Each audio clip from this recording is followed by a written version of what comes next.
저희 집이 세 식구입니다. 제가 있고 아내가 있고 아들이 있습니다. 아들은 종종 자기를 독생자라고 합니다. 틀린 말은 아니에요. 세 사람이 다 안경을 썼습니다. 그런데 아들이 어느 날부터 아예 안경 귀찮다고 렌즈를 끼기 시작했습니다. 그러니까 렌즈를 착용하고 수명이 다 하면 렌즈를 갈고 그러는데 어느 정도 쓰다가 이제 다 할 것 같다 그러면 미리 바꾸면 좋은데 아니에요. 끝까지 버텨요. 더 이상 사용하지 못할 때까지 렌즈를 씁니다. 그렇게 해서 렌즈를 쓰고 있는 어느 날 렌즈가 찢어졌습니다. 그러니까 한편으로 아들이 이 렌즈가 찢어졌네 아쉬워하고, 다른 한편으로는 어차피 수명이 다 되었는데 잘 되었다라고 하면서 렌즈를 구입하러 갔습니다. 잠시 후에 아들에게서 전화가 왔는데 블랙 프라이데이 할인 기간이라 렌즈가 50% 세일을 한다며 신이 났습니다. 그리고 또 잠시 후에 집으로 돌아와서 흥분해서 한마디 합니다. 렌즈 반값에 샀어요. 와, 감동이에요. 하나님이 나를 이렇게 도와주네요. 하나님을 안 믿을 수가 없다니까요. 물론 진짜 하나님이 도와주셨는지 우연히 세일 기간과 맞아떨어졌는지 확인할 수는 없는 것이지만 아들은 하나님이 도와주신 것으로 인정을 하고 고백을 했습니다. 더 나아가 하나님을 안 믿을 수가 없다라고 감동적인 선언까지 했습니다. 아마 여러분도 유사한 경험이 있으실 텐데 이런 순서, 이런 절차, 이런 방식이 너무나 자연스럽고 당연한 겁니다. 즉 하나님이 먼저 나에게 도움이 될 만한 일을 하신 겁니다. 내가 하나님으로 말미암아 유익을 얻고 이득을 보고 혜택을 받았습니다. 너무 좋고 기쁘고 신이 났습니다. 내가 의도하지 않았고 시도하지 않았고 노력하지 않은 일에 대해 이득을 보았으니 좋은 것입니다. 좋으니까, 신이 나니까 감동도 되고 고백도 나오고 찬양도 나오고 감사도 나오는 겁니다. 이것이 당연한 순서입니다. 이 순서를 누구보다 자연스럽게 진행하시는 분이 바로 우리 하나님이십니다. 그런데 제 생각에 오늘날 기독교가 조금 이상한 부분이 있습니다. 순서가 엉망입니다. 전혀 자연스럽지가 않습니다. 11월 달에 추수감사절이 있어요. 그래서 어느 교회는 한 주나 두 주 일찍 하기도 하고 어느 교회는 한 주나 두 주 늦게 하기도 하는데 요즘 추수감사절을 지내고 있습니다. 당연히 교회들에서 목사님께서 감사에 대한 설교들을 하십니다. 그런데 감사 설교 제목이 좀 이상합니다. 제가 잘 아는 후배 목사가 있는데 청소년 집회 강사로 유명하고 국내, 해외에서 많은 집회를 인도하는 나름 유명한 목회자, 나름 잘 나가는 목회자입니다. 매주마다 설교를 하면 유튜브에 올리는데 지난주에 감사절 설교가 올라왔고 첫 화면에 제목이 나왔습니다. 너무 어색하고 이상하고 불편해서 제가 캡처를 해두고 오늘 한마디를 하는 겁니다. 설교 제목이 뭐냐? 감사하면 기적이 일어납니다 였습니다. 물론 이런 제목을 처음 본 것이 아닙니다. 아마도 추수감사절에 이런 유사한 제목이 많을 것으로 예상도 했기에 놀라지도 않았습니다. 다만 조금 속이 상하고 안타까웠습니다. 혹시 제목만 보고 오해하면 안 되지 싶어서 제가 그 설교를 직접 들어보았습니다. 역시나 제목과 같은 내용이 반복됩니다. 하나만 예를 들면 설교 중에 나왔던 내용을 그대로 옮겨봅니다. 여러분, 지치고 힘들 때마다 감사하며 찬양함으로 나아가시기 바랍니다. 그러면 하나님께서 새 힘을 주실 것입니다. 말이 됩니까? 지금 지치고 힘이 듭니다. 하도 어렵고 힘들어서 감사도 안 나오고 찬양도 안 나옵니다. 버티기도 버거운 상태입니다.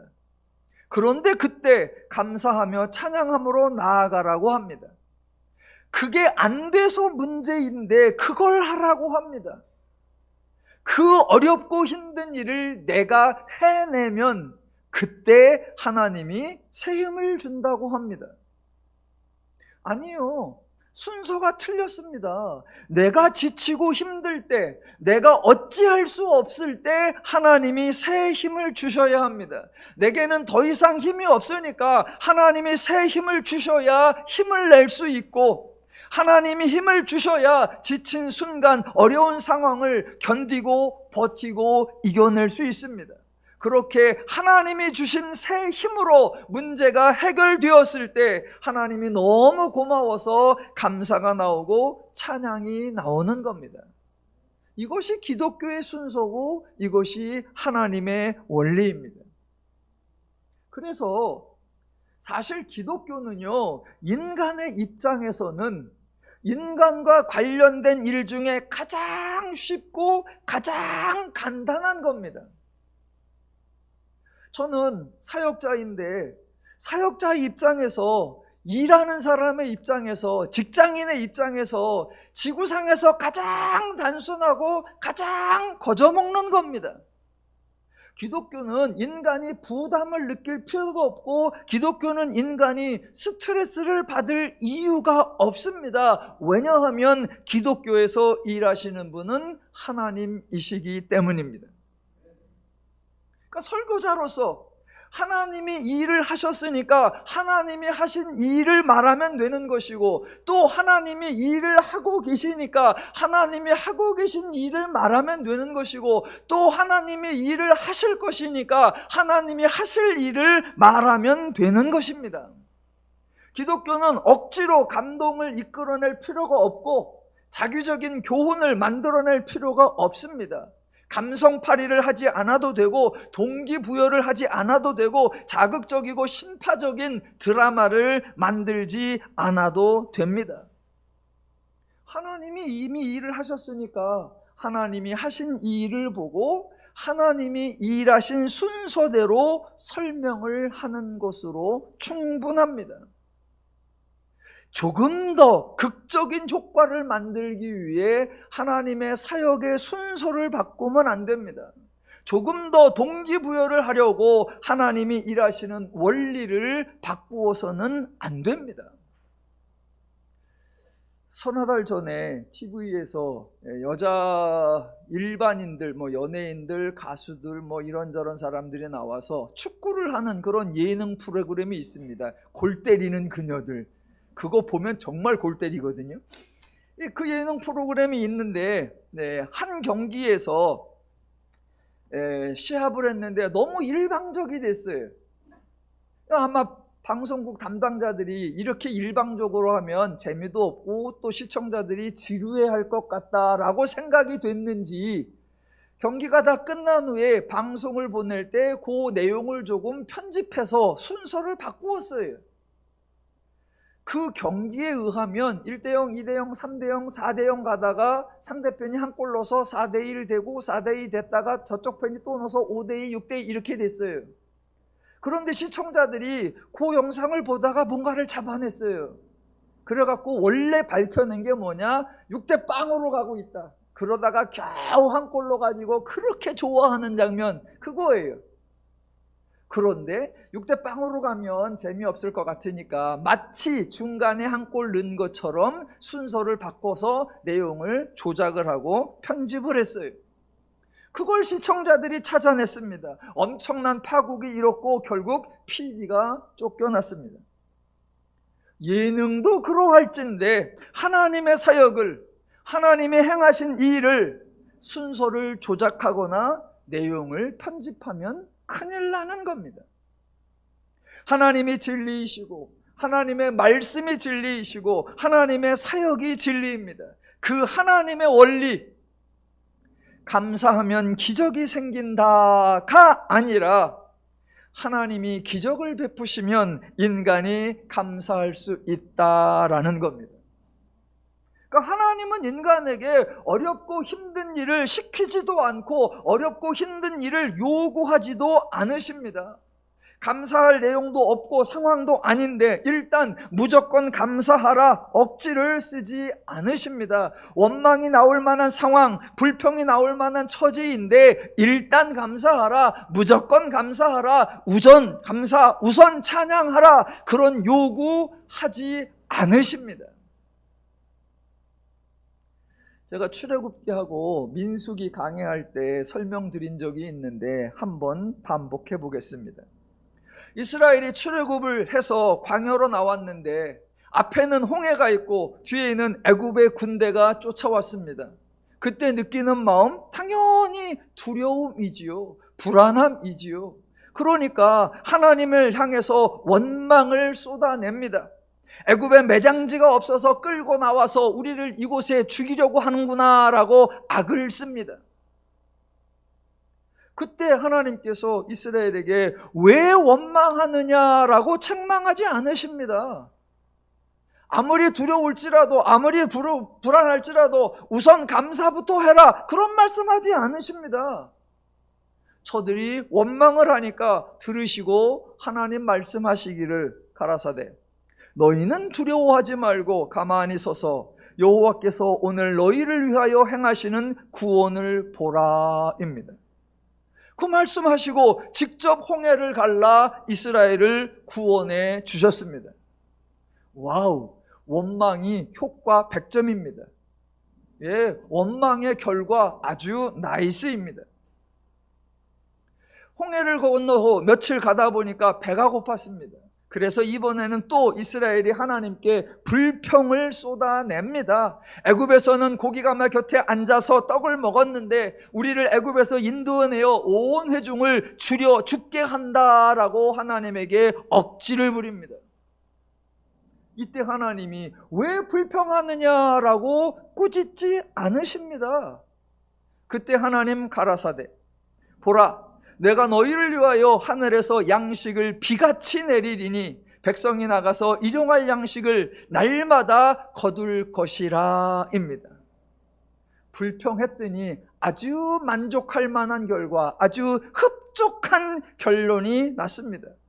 예, 이게 하나님이 일하시는 원리요, 이게 하나님이 일하시는 순서요, 이게 하나님이 일하시는 방식입니다. 그 상황 속에서 모세는 단 한 번도 위험한 상황일지라도 일단 찬양부터 하자 그렇게 말하지 않았고, 배고픈 상황에서도 우선 감사부터 하자라고 제안하지 않았습니다. 여러분, 불평과 원망이 가득한 상황, 저절로 막 불평과 원망이 쏟아져 나올 만한 그런 상황에서 그것을 하지 않고 참는 거 정말 힘든 겁니다. 왜? 불편하니까, 왜? 어려우니까, 왜? 힘드니까.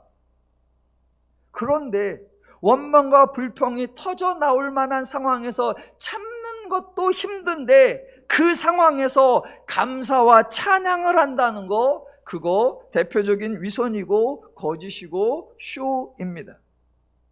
하나님은 그런 상황에서 인간이 감사하나 안 하나, 인간이 찬양하나 안 하나 인간을 시험해 보지 않으십니다.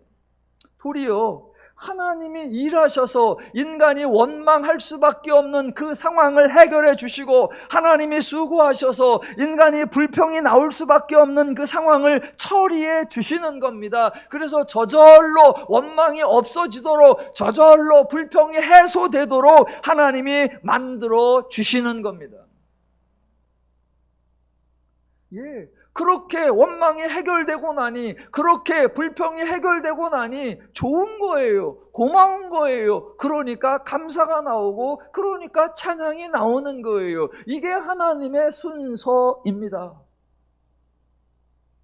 괜히 어려운 일로 억지로 해서 하나님을 감동시키려고 하지 마십시오. 인간이 할 일은 그저 하나입니다. 하나님이 하시는 일을 보고 감동받으시면 됩니다. 구약에서만 그러느냐? 아니요. 복음서에서도 마찬가지입니다. 예수님이 제자들을 3년 동안 돌보셨습니다. 그 결과 한 사람은 예수를 팔고, 한 사람은 예수를 모른다고 3번이나 부인하고, 나머지 사람들은 모두 예수를 버리고 도망쳤습니다. 예수가 십자가를 지고 갈 때 아무도 따라가지 않았고 예수님의 십자가를 대신 지고 가지도 않았습니다. 마침 그곳을 지나가던 구레네 사람 시몬이 덤터기를 써서 대신 십자가를 졌습니다. 예수가 십자가에 달렸을 때 제자들 중 어느 누구도 예수님을 응원하지 않았고 예수님과 함께 고통을 분담하지도 않았습니다. 사람들이 예수에게 너나 구원하라 온갖 야유와 조롱을 보낼 때 제자들이 말리지 않았고, 예수님이 십자가에서 숨을 거두었을 때 제자들이 시신을 거두지도 않았고 무덤에 안치하지도 않았습니다. 제자들 중 어느 누구도 예수님을 감동시킨 사람이 없습니다. 제자들 중 어느 누구도 예수님께 감사한 사람이 없습니다. 제자들 중 어느 누구도 예수님을 찬양한 사람도 없습니다. 그래서요, 예수님이 제자들을 모두 버리셨습니까? 아니면 더 심하게 예수님이 제자들에게 엄중한 징계나 형벌을 내리셨습니까? 두 번 다시는 제자들 얼굴 보지 않으셨습니까? 아니요, 그렇지 않습니다. 예수님은 저들의 약함을 아셨고 예수님은 저들의 믿음 없음도 아셨습니다. 그래서 예수님은 제자들의 모든 행동 다 받아주셨습니다. 제자들의 자세, 제자들의 행동, 제자들의 마음, 그 모든 것 예수님이 다 이해해 주셨습니다. 그리고 이제 24장에서 확인이 될 건데, 부활하신 예수님이 흩어져 있는 제자들을 찾아가셨습니다. 도대체 누가 누구를 감동시킨 겁니까? 제자들이 예수님을 감동시킨 것이 아니라 예수님이 제자들을 감동시키신 겁니다. 이것이 하나님의 원리요, 이것이 예수님의 방식입니다. 신앙생활 하다가 불평할 일이 있으면 그냥 불평하세요. 신앙생활 하다가 짜증나면 짜증도 내시고, 원망하시면 원망도 하시고, 설교 들으시다가 목사 설교 마음에 안 들으면 댓글로 비난도 좀 하시고, 문자도 보내시고, 직접 전화해서 준비 좀 잘하라 그러기도 하시고, 또 신앙생활 하는데 괜히 쫄리면 도망도 가시고, 불편하면 부인하시고, 위험하면 하나님도 예수님도 모른다고 하세요. 괜찮습니다. 괜찮습니다. 그렇게 했다가 또 갑자기 하나님의 도움이 필요하면 요청하세요. 하나님의 능력이 필요하면 기도하세요. 괜찮습니다. 우리 하나님 치사한 분 아니시고요, 우리 예수님 쫌생이 아니십니다. 기독교에서 일하시는 분 하나님이시다라는 사실 정말 중요합니다. 기독교에서는 인간의 수고로 하나님이 편해지는 것이 아니라 하나님의 수고로 인간이 행복해지는 겁니다. 그래서 하나님이 은혜로 인간을 감동시키는 겁니다. 하나님이 복음으로 인간에게서 찬양을 이끌어내시는 겁니다. 하나님의 사역으로 인간에게서 감사가 나오게 하나님이 만들어내시는 겁니다. 감사와 찬양, 기쁨과 행복, 우리가 만들어내는 게 아니라 하나님의 은혜로 우리에게서 그런 열매가 맺어지도록 하나님이 수고하고 하나님이 일하시는 겁니다. 그래서 저는 감사하지 않다, 찬양이 나오지 않는다, 그러면 회개를 하지 마시고 따지시란 말입니다. 하나님 뭐 하시는 거냐고. 인간의 입장에서 기독교는 가장 고마운 종교입니다. 인간의 관점에서 기독교는 가장 유리한 종교입니다. 인간의 처지에서 기독교는 가장 자연스러운 종교입니다. 이게 제가 알고 있는 하나님의 사역 원리이고 은혜 방식이고 기독교 신앙이고 복음입니다. 저는 이런 기독교가 너무 좋습니다. 좋으신 분 아멘. 저는 이런 기독교가 너무 좋고 저는 이런 하나님이 너무 좋아요. 세상에는 이런 분이 없어요. 하나님 말고 이런 분이 없고, 그래서 세상에는 이런 종교가 없습니다. 기독교 외에 이런 종교가 없단 말입니다. 그래서 하나님을 거룩하신 분이라고 하는 거고, 그래서 기독교를 거룩한 종교라고 하는 겁니다. 아니, 이 순서를 왜 바꿉니까? 아니, 이 내용을 왜 왜곡합니까? 그래서 아니, 기적이 오지도 않았는데, 기쁨이 오지도 않았는데, 감동이 오지도 않았는데 왜 찬양을 하라고 하고 왜 감사를 하라고 합니까? 왜 인간을 힘들게 하고 왜 인간에게 어려운 일을 하라고 합니까?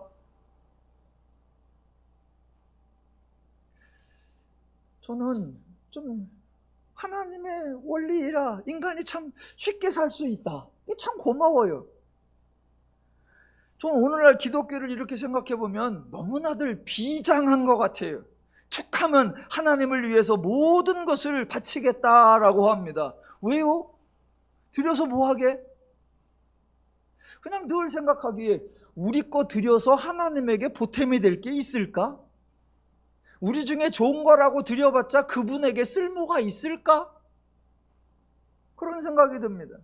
또 오늘날 기독교가 너무나 장렬합니다. 툭하면 하나님을 위해서 죽겠다고 합니다. 왜요? 기껏 제대로 살아보고 살려놓았더니 죽겠다고 난리치면 하나님이 어이없어야 하실 겁니다. 또 오늘날 기독교가 너무 경직되어 있습니다. 툭하면 남들 보고 틀렸다고 심판하고 잘못되었다고 정죄합니다. 왜요? 기껏 죄의 원리를 벗어나게 했더니 모든 일에 죄적 기준과 방식만 생각하고 있습니다. 저와 여러분이 성경을 더 많이 좀 읽어야 될 것 같아요. 성경을 더 많이 알고 하나님의 은혜를 더 많이 알고 하나님의 방식을 더 많이 알아야 할 것 같습니다. 자, 23장에서 예수님이 십자가 위에서 숨을 거두셨습니다. 그 다음 날이 안식일이었고 그 다음 날이 안식 후 첫날이었습니다. 23장과 24장에 장례 절차가 나옵니다. 여러분이 아시다시피 제가 유대인이 아닙니다. 저는 한국인입니다. 제 친척들 중에 유대인도 없습니다. 그래서 제가 유대인의 생활 방식을 잘 몰라요. 유대인의 결혼 방식도 잘 모르고 유대인의 장례 절차도 잘 모릅니다. 예전에 저 젊었을 때 그 당시 이제 해외여행도 별로 없고 저 당시에는 뭐 아르바이트라는 용어도 없었으니까 뭐 그러고 있는데 방송에서나 또는 저희 부모님도 가끔 그런 말씀을 하셨는데, 야, 유대인들의 젊은이는 고등학교만 졸업하면 해외여행을 간다, 세계 일주를 간다. 그래서 이미 젊었을 때에 견문을 넓히며 그런 용기를 가지고 그런 많은 경험을 쌓아서 아주 유능한 젊은이로 그렇게 성장을 한다. 유대인들은 벌써 그게 다르다, 그런 얘기를 자주 들었어요. 그럴 때마다 제가 들으면서 하는 말이, 아니, 고등학교를 졸업하고 세계 일주를 간다? 돈이 어디서 나지? 저희 아버지가 걔네들은 그런데요, 니들도 그랬으면 좋겠다, 그런데 돈 대준다는 소리는 안 해. 그러니까 저도 들은 말은 있으니까 유대인들은 그렇게 세계 일주를 한대. 대학생들이 다 유럽 여행을 가고 배낭 여행을 간대. 그런데 늘 궁금한 게, 그것들은 인지 17, 18살인데 돈이 어디서 나서 세계 일주를 하나? 나중에 커서 이제 목사가 되고 나서 성지순례를 이스라엘을 간 적이 있어요. 그래갖고 어디를 지나가는데 큰 광장 같은데 사람들이 많이 모여 있어요. 거기에 예쁘장한 한 13살 먹은 그런 남자애가 턱시도 같은 걸 입고 있고 주변에서 막 축하해주고 뭐 그래요. 그래서 가이드한테 저게 뭐 하는 거냐 그랬더니 그게 성년식이래요. 13살이 되면. 그래서 성년식을 어떻게 하냐 그랬더니 뭐 이런저런 얘기를 하면서 온 친족들이 와서 축하금, 기부금을 준대요. 우리나라로 하면 결혼식 축의금 내듯이. 그러니까 저는 그 설명을 듣자마자 그러면 그렇지. 그러니까 13살 때 성년식 하면서 주변에 친지들이 돈을 많이 주는 거예요. 그러면 그거를 그대로 받아서 갖고 있다가 고등학교 졸업하면 그 돈 갖고 세계여행이 가능한 거예요. 근데 우리 아버지는 그 얘기는 안 해줘. 그래서 그거 참 좋은 얘기다. 또 한편으로는 뭐 그들은 군대 갔다 오고 나면 또 세계 일주를 한다. 그래서 저 군대 있을 때 병장 월급 15,000원 받았거든요. 돈을 모을 수가 없어. 모을 수가 없어. 근데 거기는 달랐던 거죠. 군에서 저희들 복무를 하면 그래도 지원을 많이 해서 제대하면 세계 여행이 가능할 만한 그런 상황을 만들어 줬던 거지. 나중에 제가 이해를 했습니다. 자, 제가 유대인의 결혼 절차 잘 몰라요. 유대인의 장례 절차 잘 몰라요. 우리나라 장례 절차는 좀 알죠. 뭐 저 여러분이 다 아시다시피 만약 어떤 분이 소천을 하시면 일단 24시간 동안은 그 시신을 그대로 모셔두죠.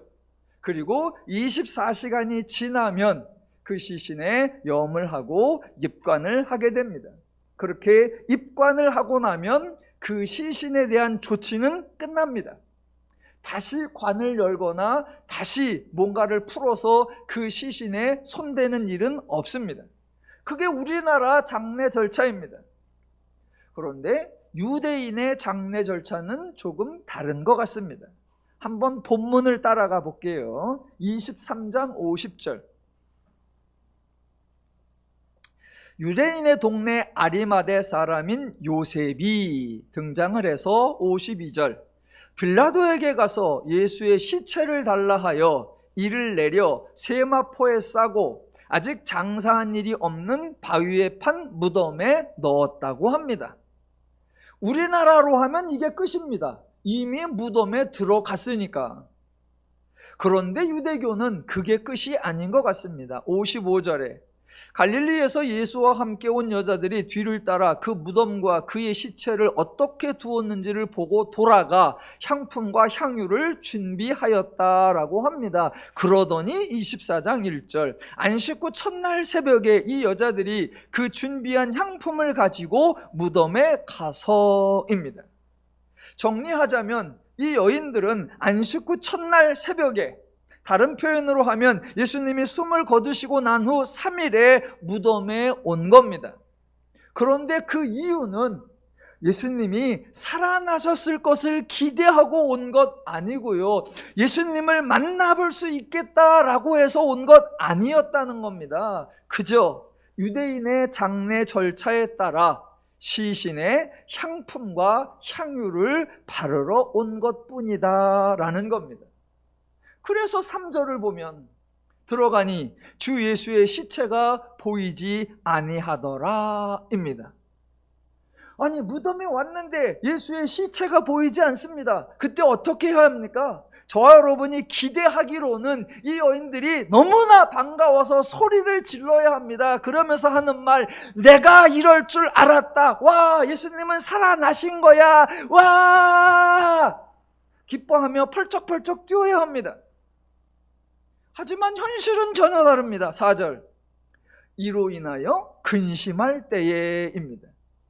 여인들에게는 예수의 시체가 보이지 않은 것이 다행이 아니라 근심이 되었다고 합니다. 예수님이 그냥 거기에 계셨어야 했나 봅니다. 무덤에 들어가니 세마포에 쌓인 시신이 그대로 있고 세마포를 펼쳐보니 찢기고 상한 예수의 시신이 그대로 있었어야 이 여인들이 안심할 수 있었나 봅니다. 이 여인들에 대해서 말 그대로 인간적인 면에서는 인정이 있다 할 수 있고 의리가 있다 할 수 있고 예의도 있다라고 말할 수 있습니다. 하지만 신앙적인 면에서 이 여인들 믿음이 있느냐? 없습니다. 예수의 사역에 대한 이해가 있느냐? 없습니다. 예수님의 말씀에 대한 깨달음이 있느냐? 없습니다. 그래서 근심하고 있습니다. 그때 제가 거기 있었으면 제가 말해줄 텐데 저는 없었습니다. 그래서 대신 제가 해주고 싶은 말을 하는 사람이 있어요. 4절 이로 인하여 근심할 때에 문득 찬란한 옷을 입은 두 사람이 곁에 섰는지라 여자들이 두려워 얼굴을 땅에 대니 두 사람이 이르되 어찌하여 살아있는 자를 죽은 자 가운데서 찾느냐입니다. 지금 이 상황을 이해하고 있지 못하는 여인들인데 이 두 사람이 하는 이 말을 이해를 했을까요? 아니요, 전혀 못했습니다. 기독교 신앙은 인간이 열심내서 하나님을 감동시키고 하나님을 변화시키는 거냐? 아니요. 전혀 그렇지 않습니다. 자, 오늘 본문이 예수님이 이제 부활하신 장면이죠. 기독교에서 부활은 아주 중요한 사건이고 아주 중요한 팩트입니다. 그래서 기독교에서 예수의 부활을 설명하려고, 예수의 부활을 증명하려고 다양한 시도, 엄청난 노력을 합니다. 부활절마다 목사님들이 더 확실한 증거, 더 새로운 논리를 제시하려고 정말 열심히 노력들을 합니다. 그런데 기독교에서 신학자들이, 기독교에서 목회자들이, 기독교에서 성도들이 하는 일들 중에 가장 쓸데없는 일, 가장 불가능한 일, 그게 뭐냐? 바로 예수의 부활을 증명하려는 것입니다.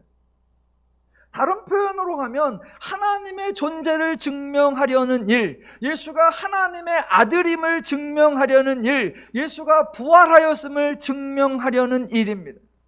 물론 그것은 매우 중요한 내용인 것은 맞습니다. 하지만 그것은 인간이 할 수 있는 일이 아닙니다. 누가 해야 합니까? 예, 당연히 하나님이 하셔야 할 일입니다. 자, 보십시오.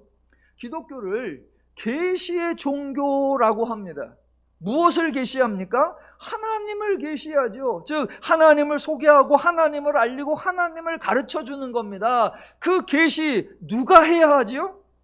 예, 당연히 하나님이 하시는 겁니다. 그래서 성경 전체를 샅샅이 뒤져보면 어디에서도 하나님은 인간에게 하나님을 증명하라 그런 말씀 하신 적이 없습니다.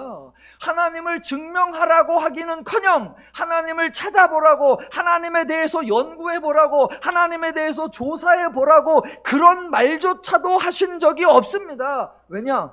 인간 스스로 할 수 있는 일이 아니기 때문입니다.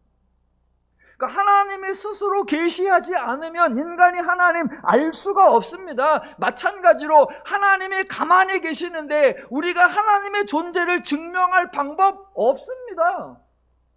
없어요. 너무나 당연한 건데 기독교가 쓸데없는 노력을 너무 많이 합니다. 하지 않아도 될 일, 더 정확하게 해도 할 수 없는 일을 하려고 너무나 애를 씁니다. 예, 그거 헛수고예요. 헛수고. 자, 성경을 보시면 모든 사역 누가 했느냐? 하나님이 하셨습니다. 하나님이 하셨어요. 하나님이 내가 장차 이런 일을 하리라 라고 말씀을 하시고 나서 그 일을 하고 나면 이로써 너희가 내가 여호와인 줄 알리라 라고 하나님이 말씀하시는 거예요. 그런 사역을 계시 사역이라고 합니다. 그러니까 성경은 인간이 하나님을 소개하고 인간이 하나님을 증명해낸 이야기가 아니라 하나님이 스스로 하나님을 소개하고 하나님 스스로 하나님을 알리고 가르치고 들춰내고 소개한 하나님의 계시책이다 이겁니다. 그 하나님을 계시하는 계획 하나님이 세우시고 그 하나님의 계시의 계획 하나님이 진행하시고 그 하나님의 계획 하나님이 완성해 내시는 겁니다. 그래서 하나님이 하나님을 소개하는 거예요. 하나님이 하나님을 증명하는 거예요. 그러면서 인간에게는 딱 한 가지만 부탁, 간청하시는 거예요. 뭐라고요? 보여주면 봐라, 들려주면 들어라, 알려주면 알아라. 그거 하나예요. 그거 하나. 하나님은 정말로 단 한 번도 인간에게 하나님을 증명하라고 말씀하신 적이 없습니다. 그러니까 정말로 단 한 번도 왜 하나님을 증명하지 않느냐, 왜 하나님을 증명하지 못하느냐 따진 적도 없습니다. 왜 다양한 시도를 하지 않느냐, 왜 더 열심히 노력하지 않느냐 추궁하신 적도 없습니다. 왜? 그거 하나님이 하실 일이니까.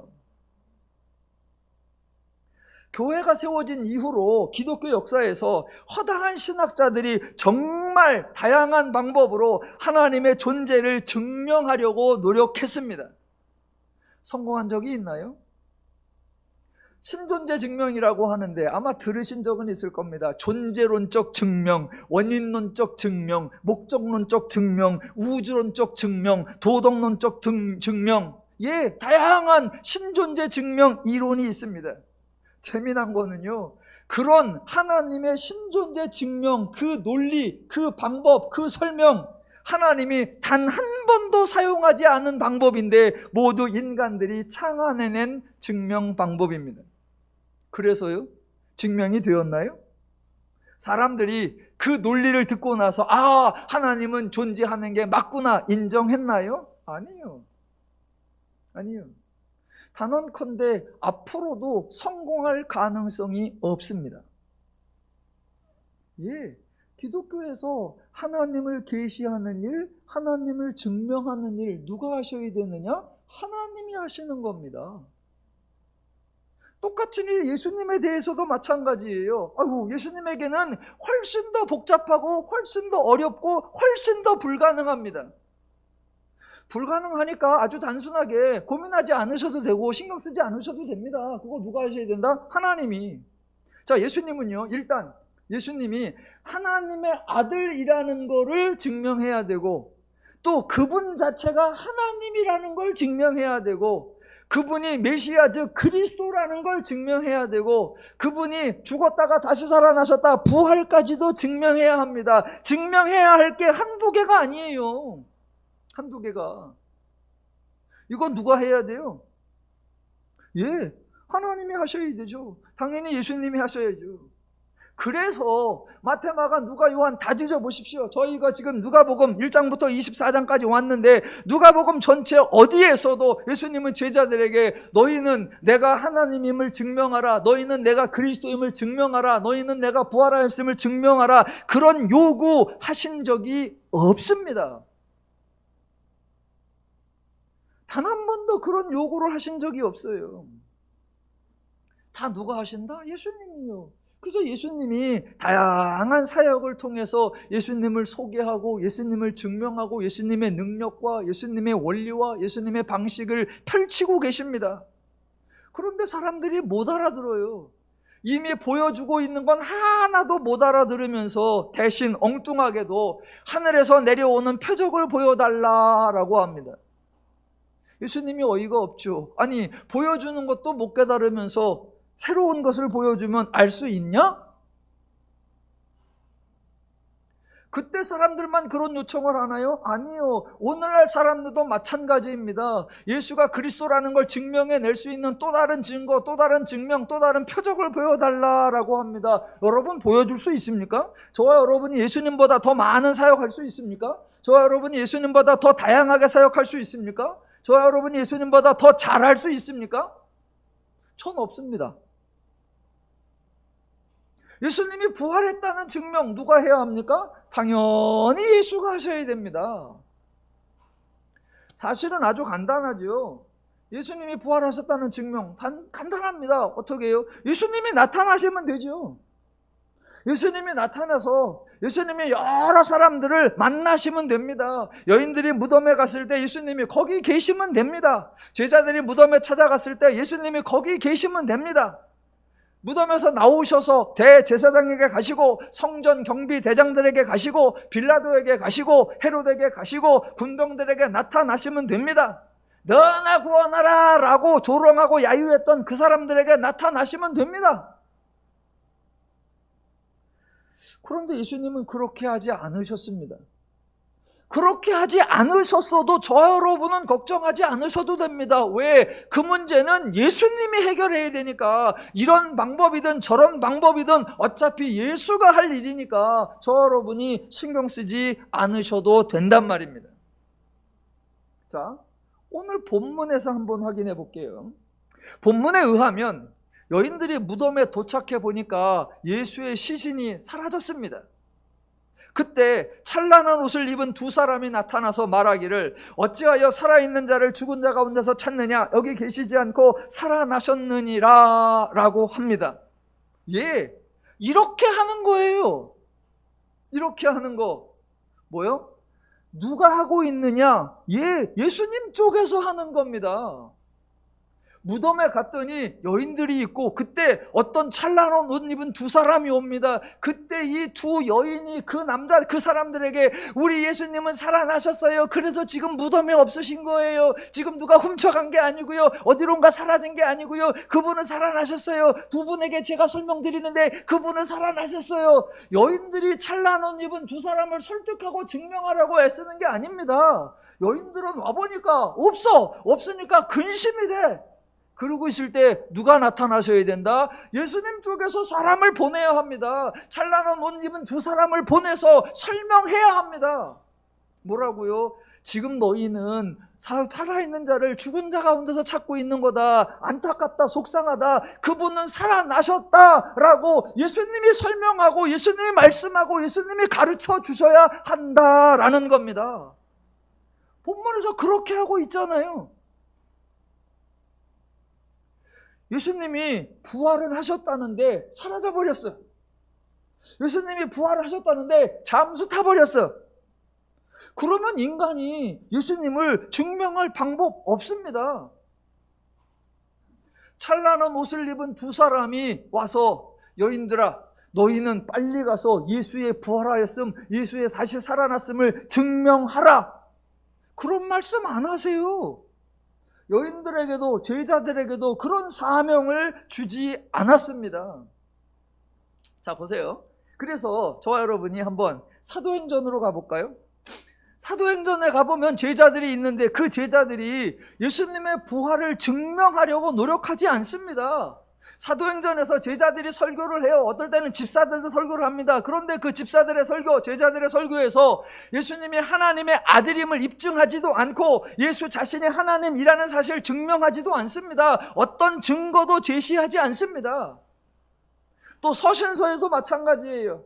서신을 가장 많이 쓴 대표적 인물 바울은 그 편지들에서 예수의 존재, 하나님의 예수님 되심, 예수님의 하나님 되심, 예수님의 부활 단 한 번도 객관적으로 증명하지 않습니다.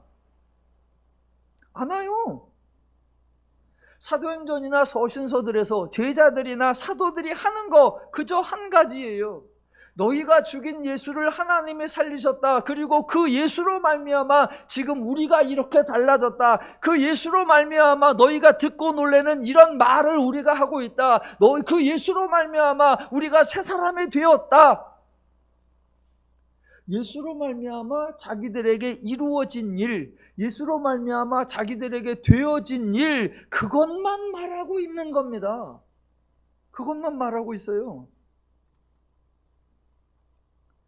오늘 본문에서도 예수님이 하는 일과 사람들이 하는 일이 확연하게 차이가 납니다. 자, 여인들이 무덤에 가서 보니까 돌이 무덤에서 굴려 옮겨진 것을 보았다고 합니다. 질문, 돌을 누가 굴렸을까요? 돌을 누가 옮겼을까요?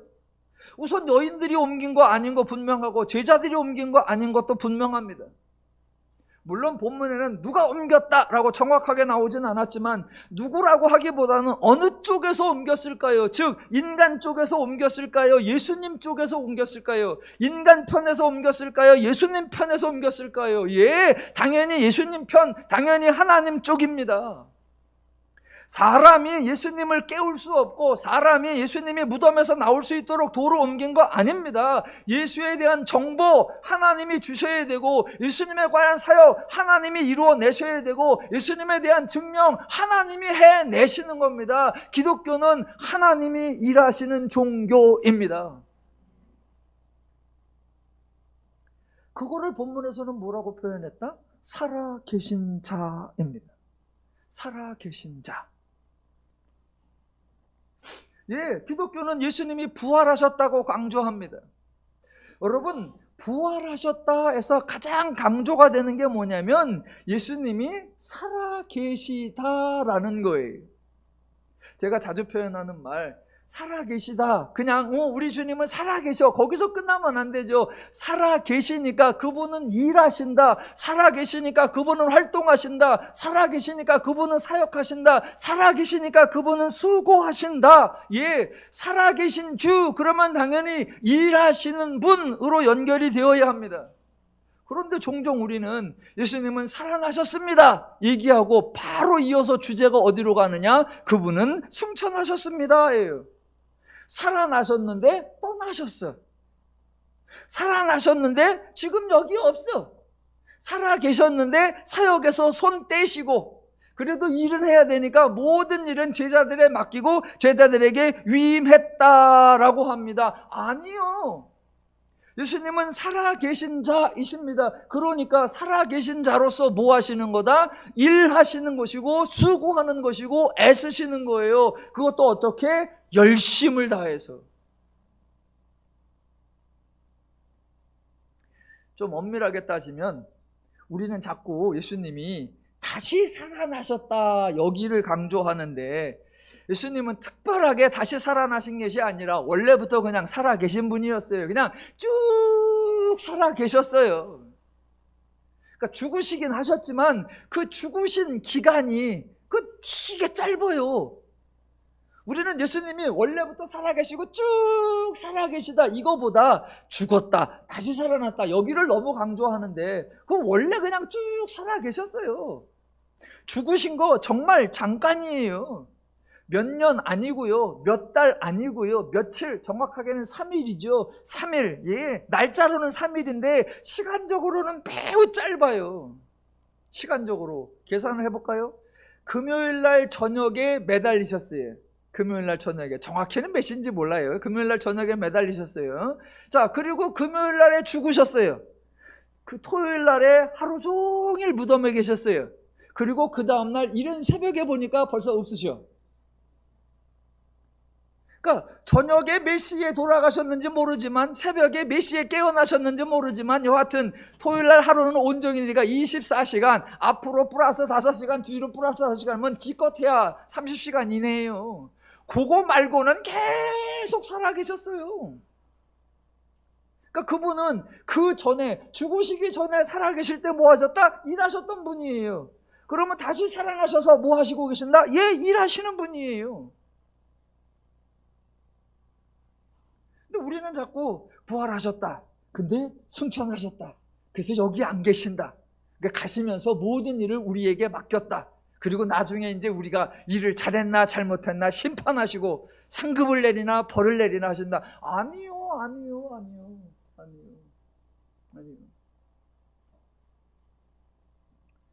자, 부활하신 예수님이 살아계신 자로서 일하시는 모습, 그건 이제 다음 단락에 계속 나오니까 다음 주, 그 다음 주 설명하기로 하고요. 오늘 본문에 아주 재미있는 장면이 하나 나옵니다.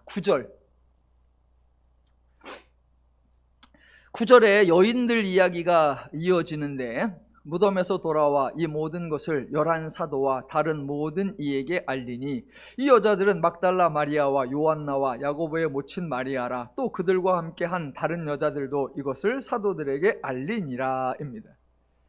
저도 이번 설교 준비하다가 처음 알았어요. 이거 봐라, 되게 재밌다.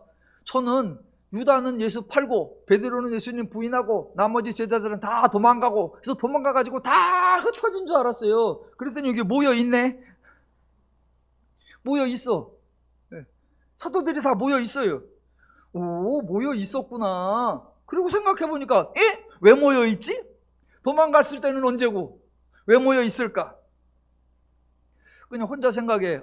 모여있었다고 하기보다는 아직 예수님이 무덤에 있던 기간이 너무 짧아가지고 미처 아직 고향까지 못 간 거 아닌가. 여하튼 그런 것 같습니다. 그렇게 모여 있으니까 여자들이 가서 예수님이 시신이 없어졌다라는 사실, 또 예수님이 살아나셨다고 하는 그 찬란한 옷을 입은 사람들의 말한 거, 그 내용을 알려주었습니다. 그랬더니 반응이 어땠어요? 아니, 혹시 예수님이 3일 만에 다시 살아난다고 그랬으니까 일단 흩어지지 말고 기다려보자, 그래서 모여 있었나? 그랬다면 반응이 어땠어야 됩니까? 그렇지, 이런 소식이 올 줄 알았어 해야 된단 말입니다. 그런데 현실은 11절, 사도들은 그들의 말이 허탄한 듯이 들려 믿지 아니하나. 이러려면 왜 모여 있었어? 그 다음, 믿지 아니하나 베드로는 일어나 무덤에 달려가서 구부려 들여다보니 세마포는 보이는지라 그 된 일을 놀랍게 여미어 집으로 돌아가니라. 얘는 더 웃겨. 아니, 여태까지 모여있다가 예수가 살아났다는 소식을 듣고도 믿지 않았다고 합니다. 다른 사람은 믿지 않았으나 베드로는 무덤까지 갔대. 갔다 오고 나서 달라야 되는데 갔다 오고 나서 확인하고 갔대. 뭐야 이게? 예, 이들에게 무슨 신실한 모습이 있고, 이들에게 무슨 믿음 있는 모습이 있고, 이들에게 무슨 예수님을, 하나님을 감동시킬 만한 모습이 있습니까? 없습니다. 이들에게 무슨 사명을 맡기고 이들에게 무슨 위임을 하시겠습니까?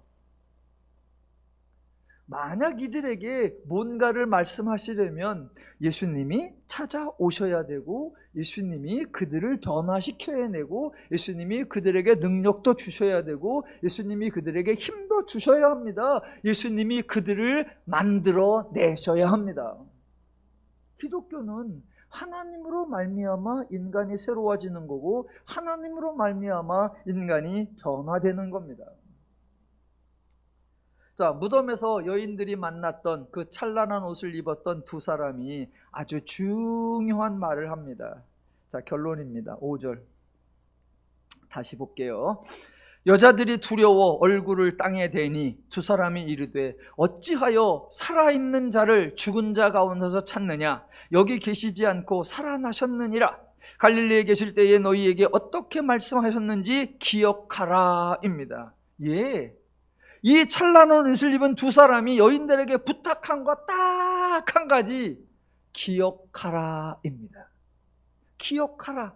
이걸 구약의 표현으로 하면 알아라 입니다. 알아라. 예, 알라는 것은 이미 알려주었다는 것이고, 기억하라는 것은 이미 말씀하셨다는 겁니다. 그 말씀이 7절이죠. 이르시기를 인자가 죄인의 손에 넘겨져 십자가에 못 박히고 제3일에 다시 살아나야 하리라 하셨느니라. 예, 이 말씀 한 번 하신 게 아니죠. 여러 번 말씀하셨습니다. 알려주고 가르쳐주고 예고하셨습니다. 그렇게 말씀하신 대로, 그렇게 알려주신 대로, 그렇게 예고하신 대로 누가 하시는 거냐? 예수님이 시행하시는 겁니다.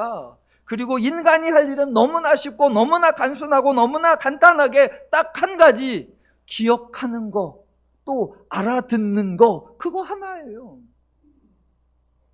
기독교? 하나님이 일하시는 종교예요. 하나님이 인간에게 하나님을 계시하고, 하나님이 인간에게 은혜를 주시고, 하나님이 인간에게 복을 주시는 거예요.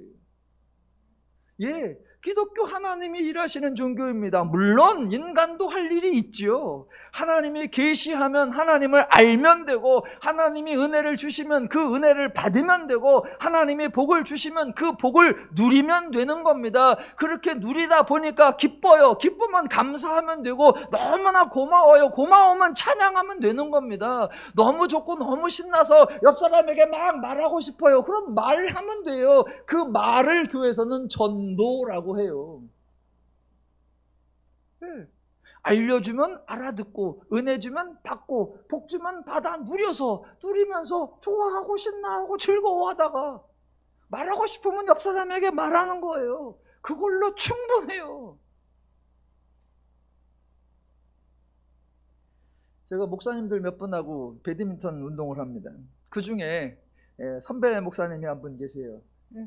제 설교를 가끔 들으시나 봐요. 가끔 저한테 그럽니다. 광 목사 설교는 참 희한해. 광 목사 설교는 참 독특해. 그러면서 꼭 토를 한마디를 하세요.